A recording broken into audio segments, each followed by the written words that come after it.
ஒரு எழுத்தை சேர்த்து ஒரு புதிய சொல்லை உண்டாக்குவதில் முன்பதிவுகளில் பார்த்தோம். இந்த பதிவில் சற்று வித்தியாசமான ஒரு பதிவானது. ஒரு சொல்லில் கூடிய ஒரு எழுத்தை நீக்கினாலுமே ஒரு புதிய சொல் நமக்கு கிடைக்கிறது.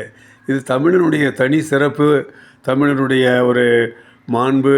எப்படி வேண்டுமானாலும் தமிழை சொல்லலாம். பாருங்கள், பாடநூல் என்ற சொல்லில் நூ என்ற எழுத்தை நீக்கினால் பாடல், நெடில் டி நீக்கினால் நெல், கோட்டை இட்டை நீக்கினால் கோடை, கூண்டு இன் மூன்று சுழியின் இன்னை நீக்கினால் கூடு, பாராட்டு ராய் நீக்கினால் பாட்டு, பயணம் யா நீக்கினால் பணம், மதுரை தூவை நீக்கினால் மறை, அதே மதுரையில் ரை நீக்கினால் மது, தபால் தாய் என்ற எழுதி நீக்கி பால் என்ற எழுத்து என்ற சொல் கிடைக்கிறது.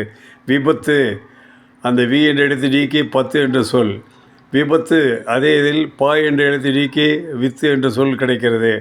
காட்சி ஈட்டை நீக்கினால் காசி, கல்வி இல் நீக்கினால் கவி, ஆகாயம் ஆ என்ற எழுத்து நீக்கினால் காயம், புனல் நாவை நீக்கினால் புல், புரவி பூவை நீக்கினால் ரவி, எதிரி அந்த ஏ நீக்கினால் திரி, குதிரை அந்த ரை நீக்கினால் குதி, குதிரை தீ நீக்கினால் குறை, குறையினா நாய் குறைக்குன்னு சொல்கிறோம்ல, அது மாதிரி அது பொருள் குறை.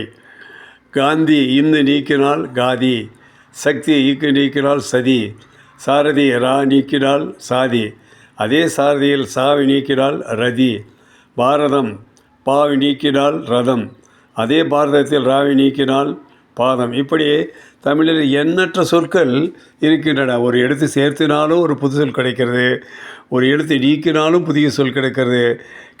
இதை எப்படி வேண்டுமானாலும் இந்த தமிழனுடைய சிறப்பை நாம் சொல்லிக்கொண்டே போகலாம்.